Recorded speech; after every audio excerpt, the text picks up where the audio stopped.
Good morning. This is Karen with NewClevelandRadio.net, and it is time for Yaks with Ken.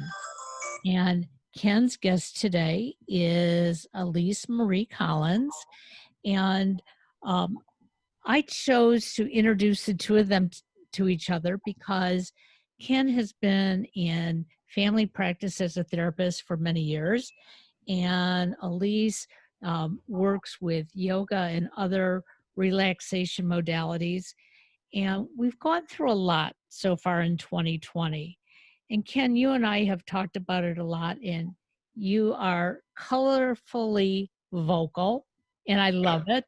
And I enjoyed posting your blog yesterday because you sort of tell it like it is. About the aftermath? Yeah, but you always have a smile on your face. So let's start with you. How are you getting through this year of upheaval? Well, I think it goes back a long way. The answer to that is, I've been a therapist for 50 years. And, you hear a lot of stuff if you're a therapist. You have to deal with real life. You have to deal with a lot of real pain, and you're dealing with families, and you're dealing with addictions, and you're dealing with abuse. I worked in children's court. I've worked in prisons. So I've been around, worked emergency rooms, headed psych emergency service. So I've been online, I've been out there in the front dealing with trauma every day. And you learn how to keep your balance. Worked with so many cops and detectives who see so much gutter stuff, and most of them they either try to bury it or they try to drink it away, and neither one works. So you have to have a space where maybe you didn't help and do everything you could, but at least you tried, and then you get a satisfaction for having been in there trying to do your best. And you come away with that saying, it's not just trauma and it's not just bad stuff. I'm going to go sit in the park today. I'm going to watch the squirrel do his thing. I'm going to call my friends. I'm going to go have a pasta. I'm going to go for a nice walk. I'm going to do the things that make life normal for me. If it's a real tough day, I'll watch a comedy. So this year has been extremely difficult.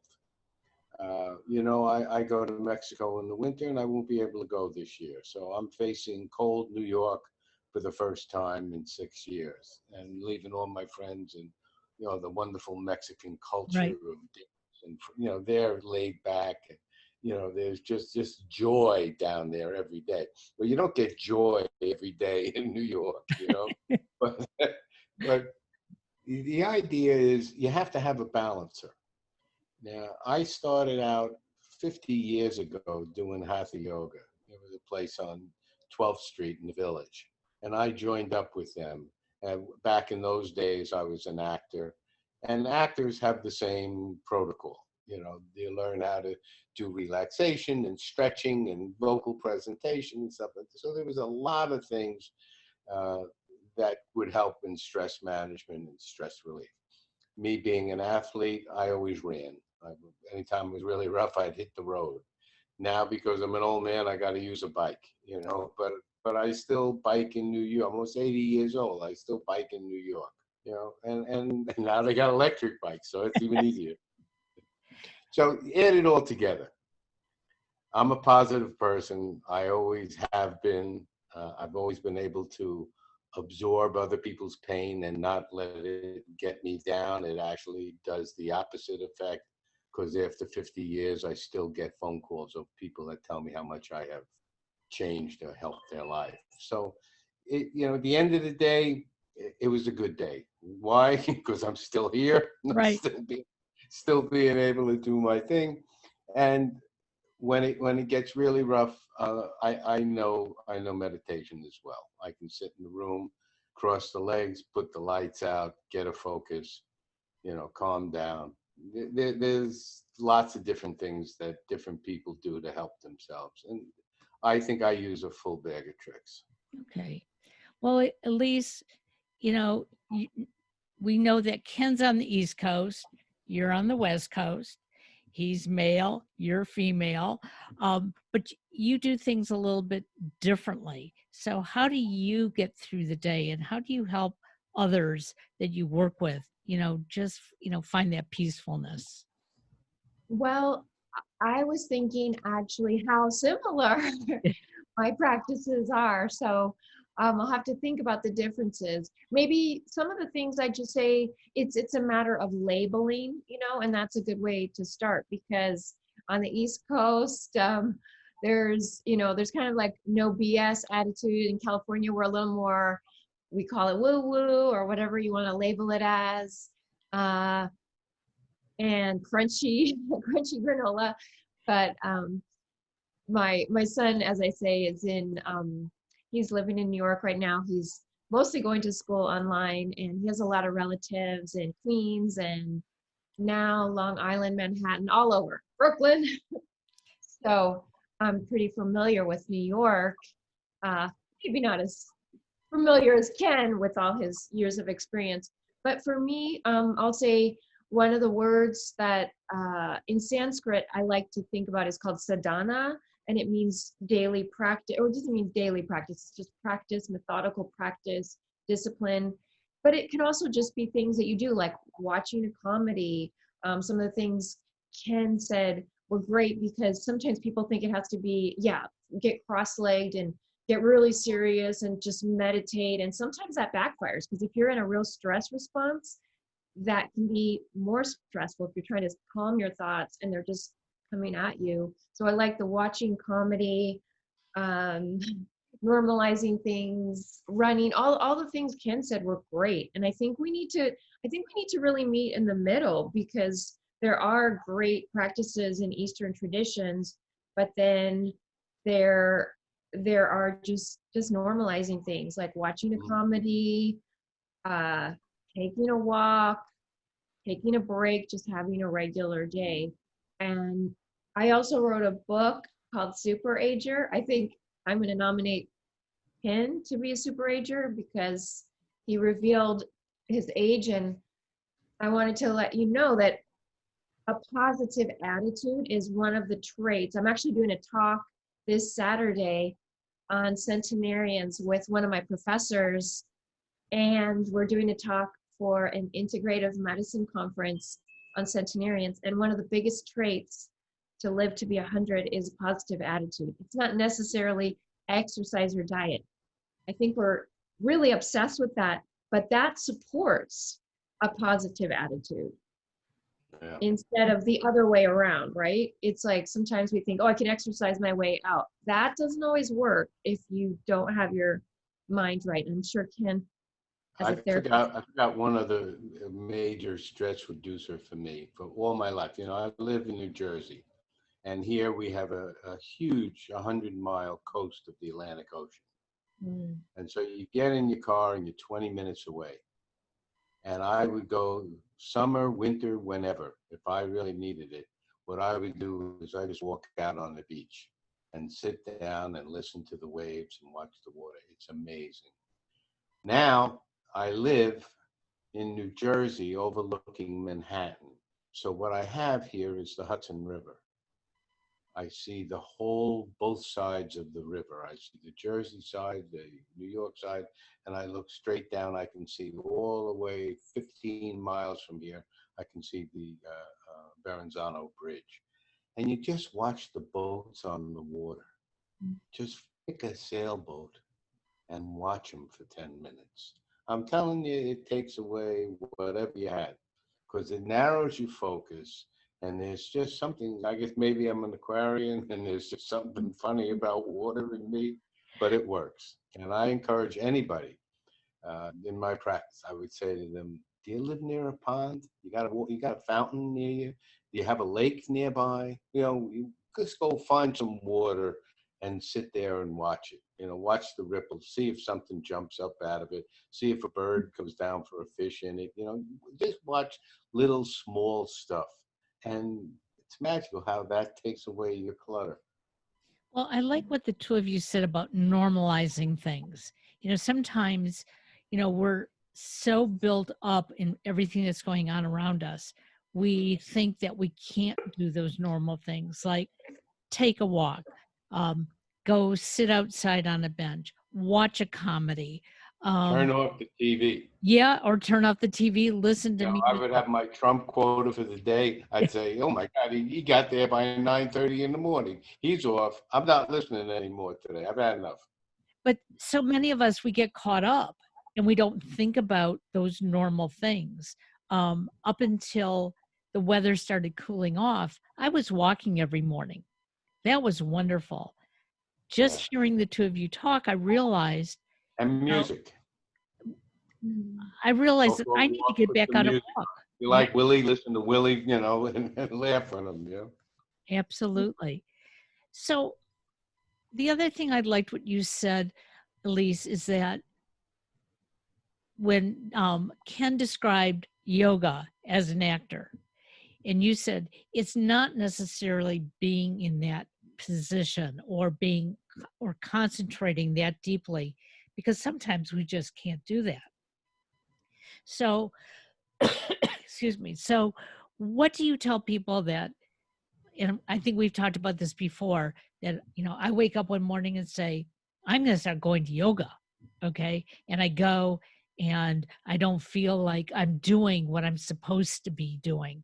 And I say supposed to in quotes, because one of the things you've taught me is you do what you can do. So how do we convince people that if this is what you want to do, you do it in your manner?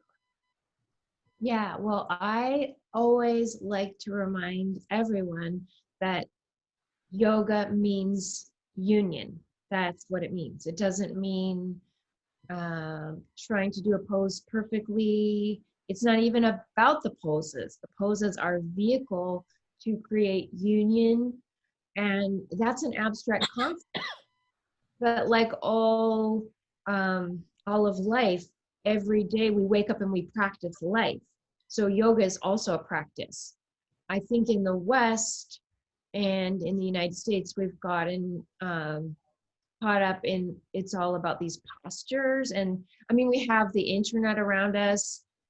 And I know somebody who, if you do an image search for yoga, this is what this one person said, you'll find all these white people in contorted positions, and then you'll find pets and dogs, because there's like, that's just the images. But that's not what it is. It's nothing to do with the outer image. But we're so seeped in the, that kind of internet culture, especially now. And that shocks us. We see someone maybe with their foot behind their head, and then we think that's what yoga is. That may happen if you've been practicing yoga since you were pretty young, but you can start yoga at any age. Right now I'm teaching chair yoga online to older adults all over the country. You can join from anywhere. And it's about feeling your best every day. To me, that's what union is, feeling your best. You want to have that union with your positive self. Maybe we'll just call it that, positive self. Whatever is going on, the more we reconnect, reconfigure. And for some people, maybe yoga is not their thing. Maybe they want to try a different practice. So I just want to say that too, because I'm not proselytizing that yoga is the only way. It's one practice. There's so many practices. I like what Ken said. He said a bag of tricks. I think I'm going to teach that, a bag of tricks. What's your bag? I got a few more in the bag. When people come in to a therapist's office, they're dealing with real life situation. There's configurations going on. There's decisions need to be made. And anytime people need to make a decision, it depends on your self-confidence, whether you feel good about yourself making decisions, solving problems, etc., or you make it worse by circle thinking. You don't ever solve the anxiety that a decision brings to a person. They just recycle it all the time in their minutes. So I have a technique that I had them use for people, we're just speaking about people that have increased anxiety. And, you know, a lot of people go to therapy, a lot of people drink or eat or have sex or do anything to get rid of anxiety. But, you know, this way is like, think about the problem. What's your problem? What decisions are possible? Yes, no, maybe. And if it's a yes, what happens once you make a yes? Write it down. What happens after that? And you follow a sequence of a decision tree, it's called. So you make a decision tree, and when you get to the end, that's it. You now take that, put that in an envelope, put it in the drawer. You're done. You now know whenever you think about, oh, wonder what am I going to do? Well, you open up the drawer. Well, here's what I'm going to do. I've already thought of it. I don't need to think about that again. Let me think the other way. Instead of saying yes, I now said no. What's going to happen if I say no? Then you think it through, which people don't spend the time doing. They don't do any outcome thinking. So then after you think it all the way through, you come to a conclusion. You now fold that up. You put it in your envelope. You put it in the drawer. So now when I say, what am I going to do about that? Oh, I know what I'm going to do about that. I have two answers now. The other side is people that are depressed. Now, people that are depressed don't usually think clearly. They have trouble with energy. They have trouble with having the will to fight the problem. They start to face the problem and then they run away. So it's like with any anxious patient who can't go outside, you teach them how to go out one step at a time. And with depressed people, you say, well, you held in for the first part of the first question. Now, tomorrow, you're going to hold on for part two of the first question. And you just have them feel success that if I can do it, I don't have to think the whole thing through. I just have to do these two bites. And that helps people restore the sense of competency. I feel like I can do this. The same thing. If they ever get through the problem, it's in the drawer. Other times, I think, you know, more serious cases that actually, you know, you need medication involved and other stuff. But I'm just talking about the cases where people get overwhelmed and stop their normal functioning. And that's what they're carrying around. You try to talk to somebody, their attention span is all over the place. They can't seem to focus in. And when you look at what yoga and relaxation and all those different methodologies are, what are they? They're deep focus. Eliminating what's not there and seeing what's in front of you. Well, it's interesting because on your last show, Ken, you walked me through a process for one of my anxieties, and that is driving on the freeway, specifically over bridges. And I promised you I was going to work on it. And I went out that afternoon and I tried, and I just couldn't even pull onto the freeway. But I didn't get mad at myself. I came home and How far did you get? How far did I get? I got to the entrance and then I swerved and just kept going straight. But yesterday, what would happen if you went on the entrance? At the entrance, I just started hyperventilating. Now to get myself. And where was the nearest exit? Pardon? How far was the nearest exit? Probably a mile. So the next time you go out and you hyperventilate, well, you say, I don't have to get on the main road. I only have to make it to I can get off at the exit. I'll see how I feel when I get to the exit. Exactly. And maybe you have to go off the exit a couple times to be able to do the next thing. But just keep increasing what you're able to do. Well, yesterday, my husband ended up having a flat tire, a horrible flat tire on his way to an assignment. And he called me and he said, can you come out and sit with my car and I'll trade cars with you? And I knew what the freeway looked like. And I knew ahead I had to go over a bridge, but I had to do it. So what I did was, as I was driving, I did exactly what you said. I found a license plate in front of me and I followed it. And I was using breathing techniques along with that. Excellent. And my as I got off the freeway, I thought to myself, I just used a form of yoga because I was concentrating on my breathing Right. and I was using the techniques that you told me. I didn't even realize Which I is had gone over anxiety the bridge. reduction. Yeah. Excellent. So, you know, See, it works. yeah, it It works. does. And, It does work. I can't tell you how many times I've been to a therapist to talk about my anxiety, and it's like, just do it. But you gave me the image of what to do. And when I felt myself hyperventilating yesterday, it was okay, you got to breathe. Because if you hyperventilate, you're going to Right. mess this all up. So there is a connection, a great connection, in our minds, in bodies to Right. work it together. But Mhm. do you both find that people sort of like don't see that? It's either I have One to other thing, control it. Karen, in terms of what you could do in the car, is you keep looking around in the car and saying, I'm okay in this car. I'm in control in this car. I got the wheel. I can make this thing do whatever I want it to do. And that's all I need to be able to do. I'm in control. I'm okay. My next thing is, am I going to get off at the exit or not? I'll see how I do. But keep telling yourself you're okay, breathe, keep reinforcing it. Eventually, it works. So do you find, Elise, when you're working with an older population, maybe who's never done yoga, maybe who never has thought about how to relax, are we getting better at this as we get older? Well, that's a good question. Are we getting better better at relaxing? It Yes. depends on the situation. I think that it's really important to take baby steps. If you and I like so Absolutely. love what Ken said, babe. It's also another word that I learned in health coaching is kaizen. I don't know if you guys are familiar with kaizen.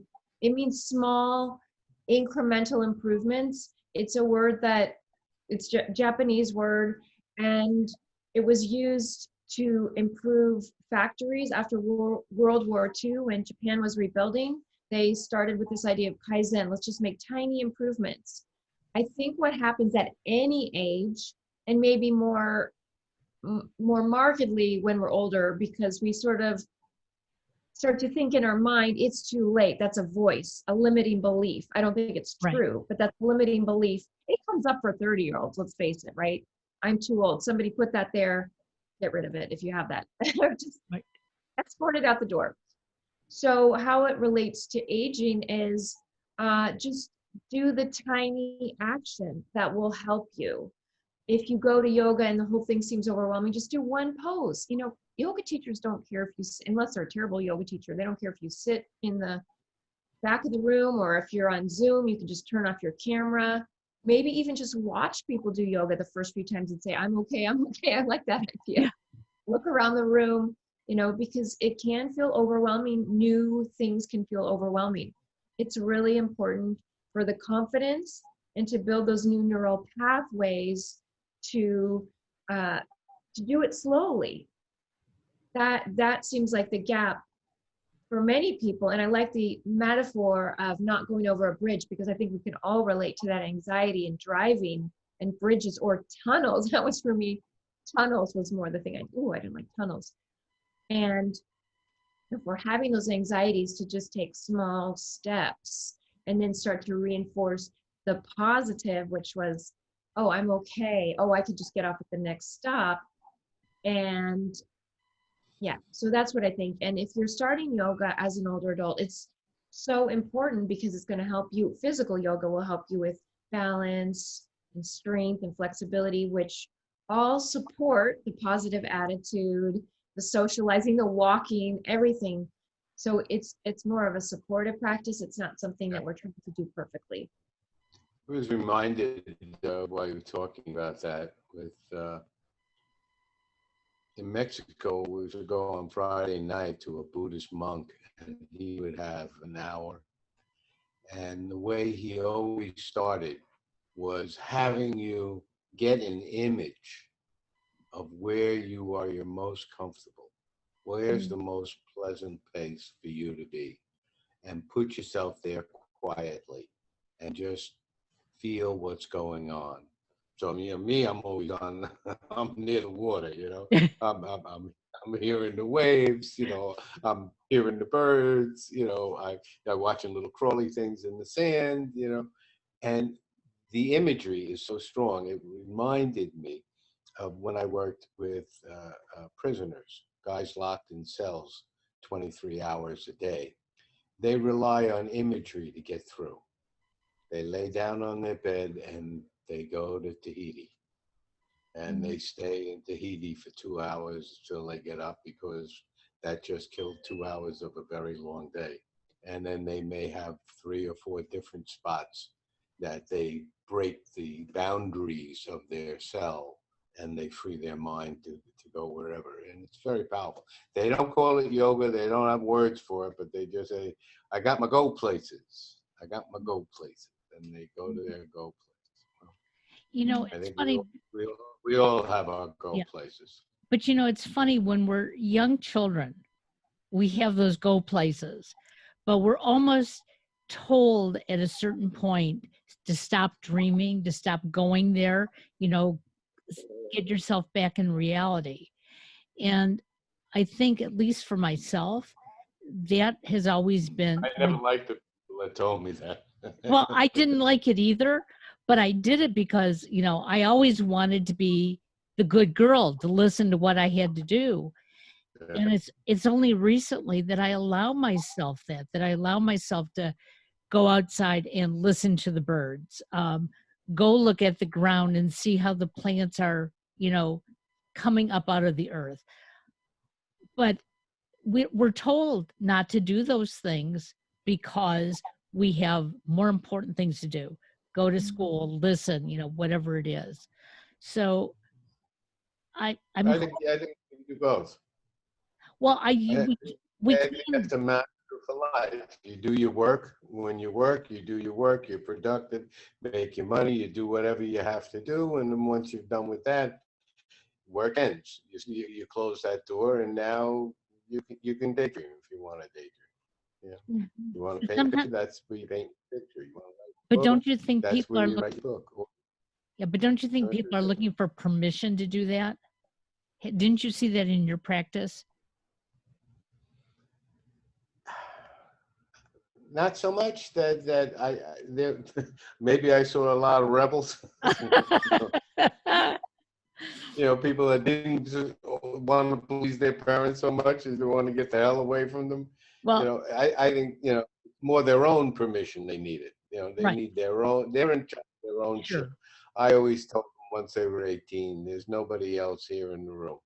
What goes on now is under your control. You're rowing the boat. I'll help you row it. So you want to daydream. We'll talk about the outcome of that. Is that productive for you or not?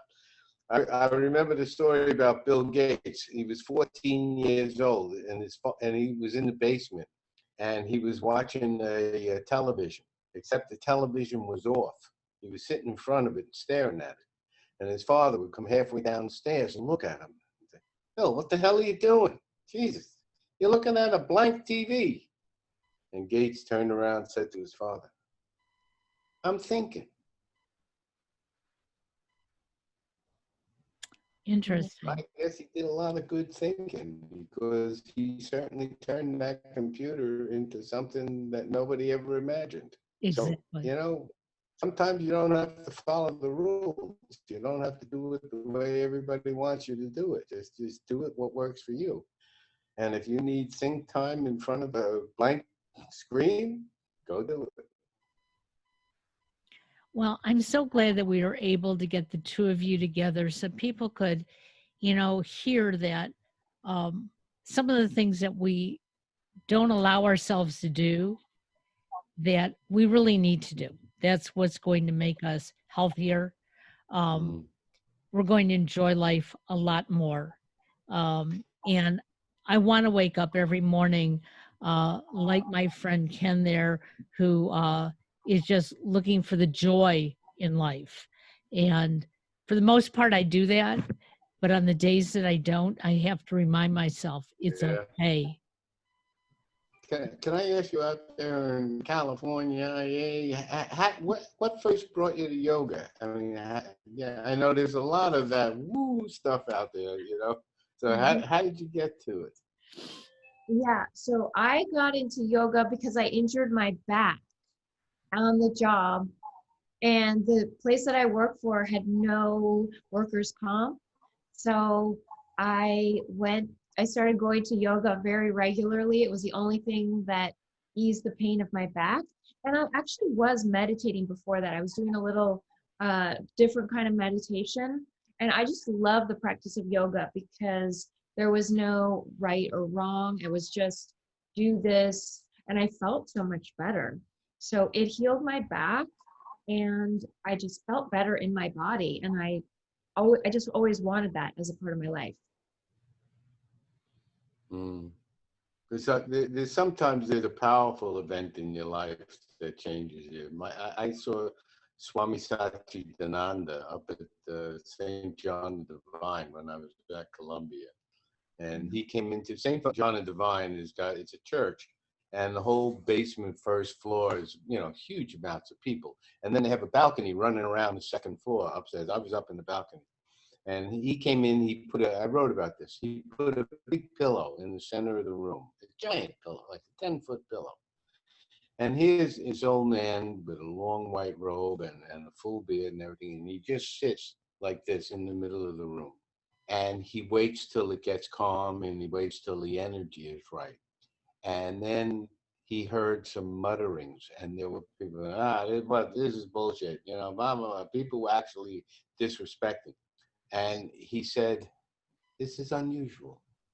I am feeling the discourse in the room, the tensions in the room. And I don't usually, perform. You know, I'm here to speak to you, but I want to show you the power that we all have. And with that, he started a chant. And inside of him, he went, and out came this noise from down here. It sounded like 10 people. This powerful wave. The next thing you heard was people in a circle, like if you dropped a rock in the water and you see the ripple build Right. out. People went as they felt the heat coming off this man. And the heat went row by row by row by row. And I'm watching, I'm saying, what the hell's going on down there? The next thing, it rose and it hit the second floor. I felt the heat that this man put out. And like that, he stopped it. And he went back. And he said, I only want to talk to believers. Well, I was one right there. I mean, I said, if he can do that, you know, this was the time when people were trying to lower their blood pressure or lower their temperature. You're working like hell, you know, the mindset so you could raise it up 1 degree. Here's a guy who put it up, heat in a room for, 1,000 people. I mean, I never saw any, and it changed me. It changed me. I just realized there is truth in there and there is power in there. And boy, I've spent the rest of my life trying to get to it. You know, and I got some of it, but boy, nowhere near what the power of what these guys can do. I mean, that inner calm that you get to, which is what we're all talking about. Well, we definitely need to calm our country. I think we're in the process of it. And you did calm me down the other day, Ken, when I was reading about you being out in the park and, just enjoying what feels like a new freedom in our Yeah. country. Yeah, And we'll get there. I mean, the aftermath is going to be chaotic, and you'll keep getting pulled back into what was, but eventually the static that we were all feeling every day from the chaos that man creates will be less. I'm looking forward to it. I think we all will feel, oh, boy, it's easier to live. You don't have all that stuff. Hopefully. we get there. Well, again, I want to thank the two of you, and I want everyone who's listening to know that come 2021, we hope to have Elise with us regularly. Good. And maybe we can actually do, a yoga session, even a chair yoga session, so people can get that feel of what Yeah, it's I'd really go. about. Yeah, So- I'd go. That sounds great. I Good. love it. I love Ken's wisdom. Not all older adults are wise, but Ken, you are so wise. I love your stories. I love your energy. Thank you. Thank you, dear. Thank you. Namaste to you too. Have a great day, everybody. All right, Karen. Bye-bye, all.